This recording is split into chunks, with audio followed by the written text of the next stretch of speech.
I sent out hundreds of resumes and got zero replies. Crickets. But then I did something some might seem as crazy, something that feels like career suicide that everyone tells you not to do.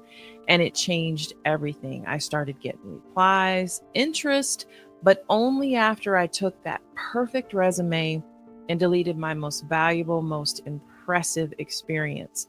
I literally wiped out years of my career life. And speaking of this, welcome to the podcast. I have something a little different and so important for you on today's episode.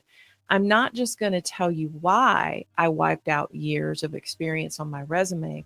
I'm going to take you through the exact step by step strategy I used so you can stop being invisible and start getting the replies you actually deserve. Let's be real. There's nothing worse than knowing you're perfect for a job, knowing you won't just do it, that you'll actually crush it, and still having your application disappear into a black hole. It's not even rejection, it's like you don't even exist. I recently had to go back on the job market, and that is exactly what was happening to me. And so this episode was born not only out of frustration, but necessity. If you have not had the chance to listen to my last episode, Too Young to Retire, Too Old to Hire, I highly suggest that you pause this episode right now and go back and listen to that one first because it sets the stage for what we are discussing on this episode. And I will link that episode in the show notes. Back to my resume that I thought was perfect. It started with a summary talking about all my years of experience. It had every job I had ever had since college, all my accomplishments, years of loyal work, and I was proud of it. I thought it showed that I was wise, stable, and had deep knowledge. And I was so wrong. What I thought was my biggest strength was actually a giant sign that just said one thing: old. And now listen, if you're listening to this and you're in your 30s, 40s, 50s, even, and you think this doesn't apply to you, you're wrong. I have learned some valuable lessons that I want to share with you. Every application that I sent out was like tossing a bottle into the ocean and just hoping that someone would find it. I'd spend hours customizing my cover letter, lining up my experience perfectly with the job description, and then I'd hit submit, feeling super optimistic, and then nothing. Days turned into weeks, weeks turned into months. The optimism became anxiety, then frustration, and finally just this quiet, sort of burning lack of understanding. And so I started questioning everything. Was I not as good as I thought? Did my skills just expire overnight? I'd look at job descriptions, 10 years of experience required, and I had that proven track record of sex. I had that. I have a whole book of success stories, ability to lead a team. I've led, whole divisions. I was checking every box, but it was like I was emailing a dead address every single time I sent out my resume. So this was really messing with my head. The job market tells you that you don't exist, but your brain is screaming that you have more value than ever.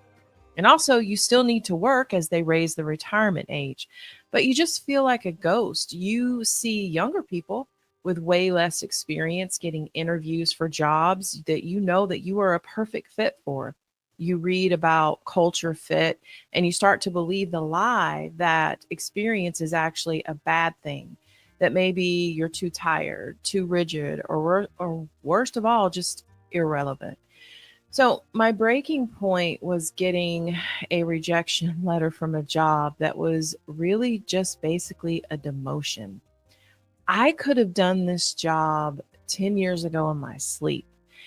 The email came less than 5 minutes after I applied. It was really fast. It had to be AI, an algorithm that decided that all my years of experience weren't worth 1 second of a human's time. That's when I knew the game was rigged. My whole strategy of looking like the wise, seasoned veteran was a massive failure. I, I wasn't a veteran. According to the algorithm, I was a dinosaur. My resume wasn't a highlight reel, it was just a history book. And I want you to pause for a second. Have you ever felt like this? Have you sent application after application into the void? If this is you, go to the comments section right now, give me feedback and write, I've been there, because you're not alone. This is a huge problem, but today we're going to fix it. If the system is broken, you can't win with the old rules. You have to learn the new rules and beat the system. And for me, that started by setting my entire resume on fire. Realizing my resume was the problem was really terrifying, but also at the same time, a huge relief because for years, I thought more was more experience, more projects, more history. That has to be more valuable, right? Wrong. Hiring has changed. That might have worked years ago, but it doesn't work now. Recruiters and the software they use, reading your life story, they're just scanning for patterns. And my resume was sending every wrong signal that you can imagine. So let me show you what a hiring manager really sees when a resume with decades of experience shows up. They don't mean to be biased, but these three thoughts, so I'm going to share this with you, pop into their head immediately. Before we dive in, I just want to say this. Yes, I'm giving you strategies to get your foot in the door, especially if you're back in the job market later in life. But I'm not naive. Ageism is real, bias still exists, policies haven't caught up, and the retirement age keeps going up while wages keep going down. This isn't just about personal effort, it's about trying to work around a broken system. But that doesn't mean that you're completely powerless. Let's talk about what you can do starting today. So, the first thing, this person is too expensive. They see all those years of experience, maybe 25 plus years of experience, 20 years, 10 years, and they don't see your age necessarily. And they do at the same time, but we'll get to that. But they see a giant dollar sign. They immediately think you're going to cost a fortune, probably way more than their budget, before they even read a single accomplishment. They've already decided they cannot afford you. The second thing that pops up into their mind, the not adaptable stereotype. A long career can make them think that you're rigid or stuck in your ways. They're afraid you're going to be the person who says, well, at my last company, we did it this way for 20 years. So, kind of like I don't want my coffee if it doesn't come in a tin can. But yeah, they want people, we get it. They want people who can adapt, and they unfairly think a lot of experience means that you can't. The third thing that pops up into their mind, the not tech savvy bias. This is the most damaging one, considering the way that everything is moving right now in society. So, if your resume has a graduation date, say from the 90s, even the early 2000s, you are literally confirming their biggest fear. Yes, I said early 2000s because you have to remember the trajectory of how long it takes you to go to college, maybe grad school, but those dates have already poisoned their mind. And if you have an AOL or Hotmail email, it's over for you. You're screaming that you haven't kept up. But here's the real kicker of it all. A human might not even see your resume in the first place. The first gatekeeper is almost always AI, an applicant tracking system, or ATS as they call it. This software, in this case, is not your friend because it isn't programmed necessarily to be ageist. It's programmed for one thing: efficiency.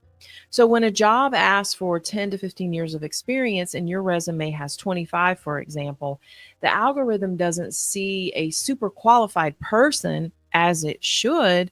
What it sees is a mistake. The software can't understand nuance. It just sees a number that doesn't tick off that box. It doesn't fit the box, and it throws you in the trash. So my resume was failing on two fronts. First, AI was just throwing it out. And the second, if a human ever even saw it, it just made them think I was expensive, rigid, and couldn't use a computer. So my huge realization was this: the resume's only job is to get me the interview. Let me say that again. The resume's only job is to get me an interview. That's it. And to do that, I had to stop writing a history book and start creating a targeted modern advertisement for my skills. I had to get rid of every single thing that screamed old, too much experience, rigid, etc. And I had to force them to look at my skills and what I can do now, not what I did, 5, 10 years ago, even 20, 25, 30, wherever you are. This is not about being dishonest. It's about being strategic. Okay. I want to be clear with that. You're not being dishonest, you're being strategic, because I needed to present myself as the perfectly skilled modern professional who was the exact solution to their problem. And that meant the first however many years just simply had to go. Now, this is the most important part of this episode. I think I'm going to give you the 5-step playbook that took me from crickets to interest and interviews in just a few weeks. And this is going to be the most painful step, the first step, which is literally what I like to call the 15-year rule: chop the timeline. You have to delete all work experience older than 15 years. And I know it feels crazy. And some of my biggest wins were in the early part of my career. And for some of you, you may have to adjust that to 10-5, but you have to be ruthless. Here's why it works. First, it instantly makes you look younger on paper.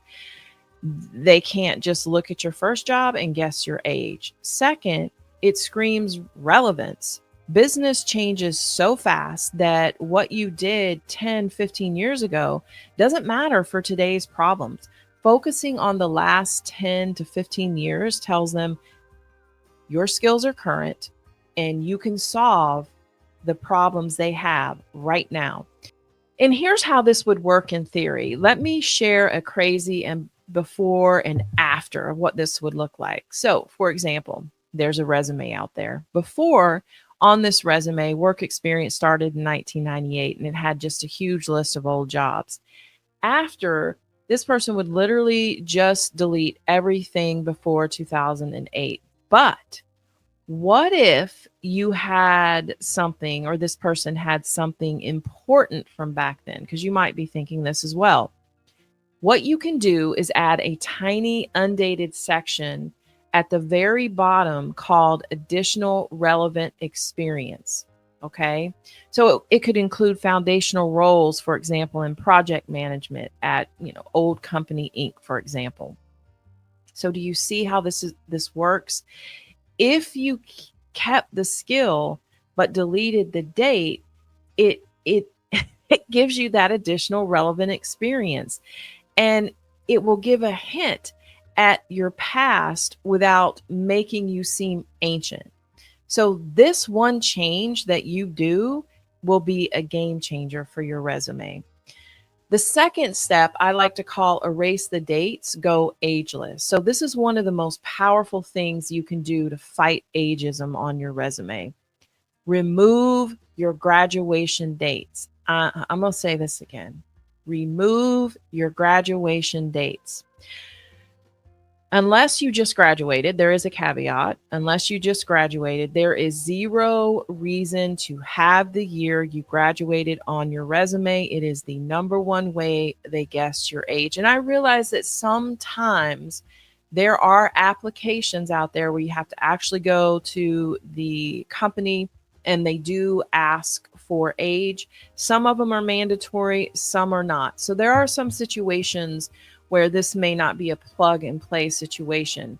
But I can tell you that 90%, probably 95% of the time, you're just submitting a resume. Say you're using LinkedIn or some job platform. Let me tell you what this looks like in practice. So before, maybe you had education, you had your master's, State University, 1998. After, you're just going to say, yeah, I have my master's at State University, and you're just going to remove the date. Think about how it just sounds cleaner.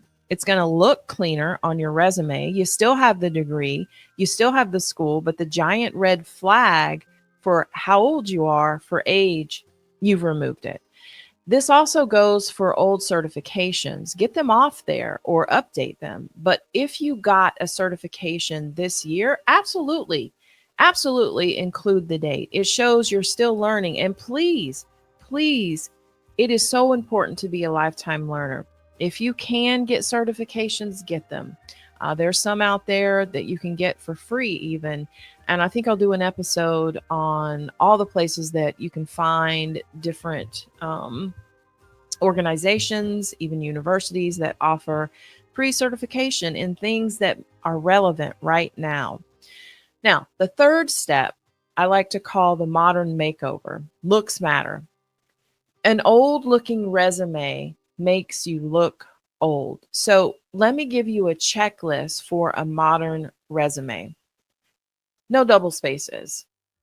That's the first thing. Hitting space twice after a period is from the typewriter era.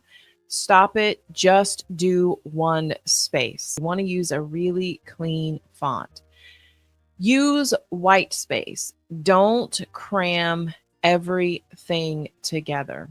Okay.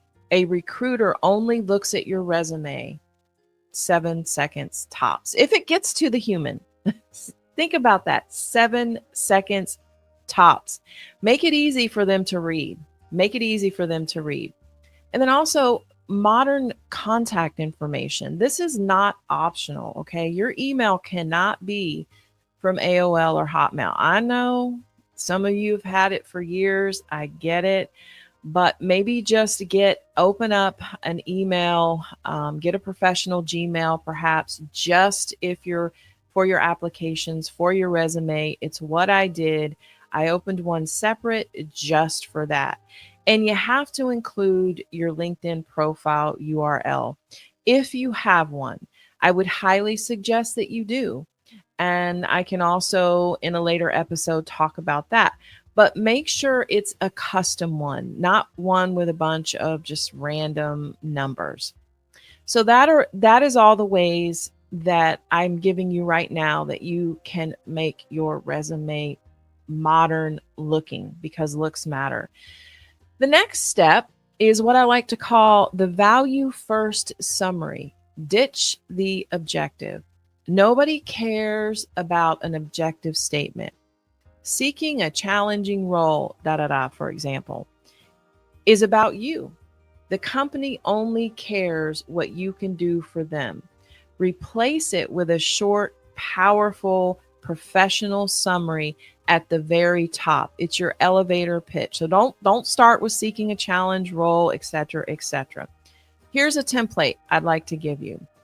So put your job title in there, whatever job title, with over however many years of experience driving, and then put a result in there. An example could be insane revenue growth, for example. And then your next sentence would be a results-focused leader with expertise in your skill 1, whatever you put there, comma, skill 2, comma, and skill 3, period. Next sentence, proven ability to, and put in whatever crazy good number, growth market share by 25% example, whatever your skill is. I'm just using this as an example. And then put in another crazy good number, cut costs by, 3 million, for example. So this is packed. So this little summary that you would put, this little template, and I will actually put this template in the show notes so you can just copy and paste. But this summary is packed with keywords. It's focused on results and uses numbers. It instantly tells them who you are and what you can do for them. So take your skill set and put some numbers to it. Step 5, I'd like to call tech forward skills. Prove your current. You have to destroy the stereotype that you aren't tech savvy. Delete old tech. Go through your skill list and delete any ancient software. Nobody cares that you know Windows 95. It actually hurts you, okay? Be specific and current. Don't just say Microsoft Office. Say Microsoft 365 Suite, expert in Excel, PowerPoint, Teams. List current tools like Asana or Slack, for example. Highlight recent learning. So, if you've taken any online courses recently, remember I told you about the certificates? List them. A certificate in AI for business, for example, from this year is more powerful than a degree from 1988 or 1998, wherever you're at. It proves that you're still growing. And by following these 5 steps, you aren't lying, you're curating actually, and you're creating, but you're taking back control of your story and you're forcing them to see your skills, not your age. Okay, let's just pause. If this is making sense to you, if you are tired of being ignored, do me a favor and hit that like button. It tells the algorithm that this content is important and it helps more people just like you find it. And if you want more insane, no BS strategies to win the job hunt, just go ahead, subscribe, leave me some feedback, and hit that notification bell because I put up new videos every week. All right, let's get back to it. So let's move beyond the resume. I want to move into something that's just as important, the age-proof mindset and strategy. Because fixing your resume, yes, that is your first step, but it's just the first step. A perfect resume gets your foot in the door, but you need a whole strategy to win. An age-proof job search is about your mindset, your story, and your network. So remember when I mentioned LinkedIn? First, your LinkedIn profile is your real resume. In 2025, your resume gets you past AI. If you've made the changes, it can get you past. But the first thing a human does is search you on LinkedIn. That is the truth. The first thing, if you can get your resume in front of a human, they are immediately going to search you on LinkedIn and they're probably going to do a lot of social media search. Your profile needs to be a perfect mirror of your new resume. And I'm telling you, not even probably, yes, because I have been on plenty of hiring committees. And the first thing they do, the first thing they tell us to do is to search you on LinkedIn and search for your social media profiles. Another thing I'm going to tell you is a professional headshot. Get a recent professional picture. No vacation pictures or blurry selfies. It has to look like you do now too. Okay, so don't catfish anybody. Don't do that. Get a recent professional picture. Also, your headline shouldn't just be your job title. You need an amazing headline. It needs to be a value statement, like your resume summary, something like senior marketing director, driving massive brand growth and digital transformation. That's an example. And this is all about your LinkedIn, by the way, page that I'm talking about right now. Your about section. You have an about section on there. This is where you tell your story. Write it in the first person, show some personality, frame your experience as wisdom, not just age. And your skills and endorsement, make sure that your skills list matches your resume. So get your friends to endorse you for your most modern skills, because there's a way to do that on LinkedIn as well. And you want to be active. You don't have to live on LinkedIn. And this is a mistake that I made that I'm recently changing. Because you have to make sure everything matches, right? You need to be alive. Share an industry article once a week. Comment on someone's post. An active profile shows you're engaged. A ghost town profile is a huge red flag. And you also want to wake up your network, because here's the truth. Most senior jobs are filled through people. It's networking. It is networking. It's not necessarily online application. Yes, sometimes a cold application can get you a job. I'm not saying that it can't, but that invisible wall of networking is, visible wall of algorithm is way easier to climb when someone on the inside helps you out. Your years of experience give you a secret weapon, a massive network. Reconnect with old colleagues. Don't just show up when you need something. So you're not wanting to burn bridges. You want to reconnect, stay connected, congratulate them on things, comment on their post. When they do ask for help, be specific. Don't say, when you do ask for help, be specific. Don't just say, of any jobs available? Say something like, I'm targeting roles in this specific area at companies like X and Y. You plug and play that. Do you know anyone I can talk to? It works. Networking is powerful. And you want to nail the interview story.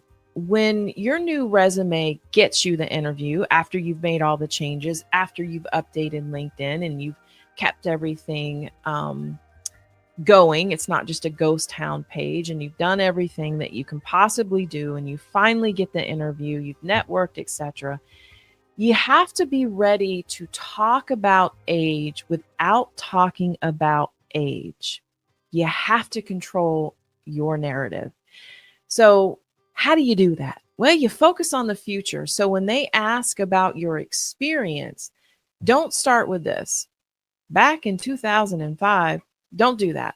Always look forward. Say things like, that's a great point. In my last role, we had a similar problem and we solved it by, and then you just tell them how. You use recent examples to prove your skills for future success. And you show them that you're eager to learn. So you're fighting through, you're busting that old myth that you cannot learn and that you're stuck in your ways. Fight the stuck in your ways stereotype. Talk about a new skill you learned. Mention a podcast you listened to. Say something like, I was really impressed by the tech you use here, and I'm excited to learn how the team uses it. And prepare for coded questions. What are coded questions? Let me explain. They won't ask how, how old are you, or are you old? But they will ask this. How do you feel about reporting to a younger manager? Okay. You see how that's coded? Your answer, the best answer, don't say you don't feel good about it. You're probably not going to get the job. Okay. Here's what something like this you should say. I work best with passionate people. I've had incredible managers of all ages. For me, it's about the vision, not the age. This is such a powerful response because you've actually done two things here. One, you've dismissed this idea, this stereotype that you're stuck in your ways. And you've also embraced the idea of being able to work underneath someone who's younger. What about this question? This is a coded one as well. This is a very fast-paced environment. And, they may ask you how you're going to handle it, whatever.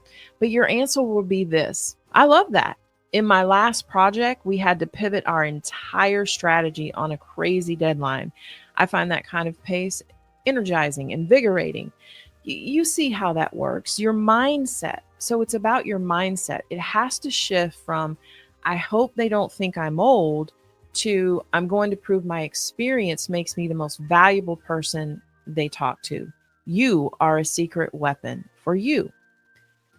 The results that you will get and what it means to you is going to be phenomenal.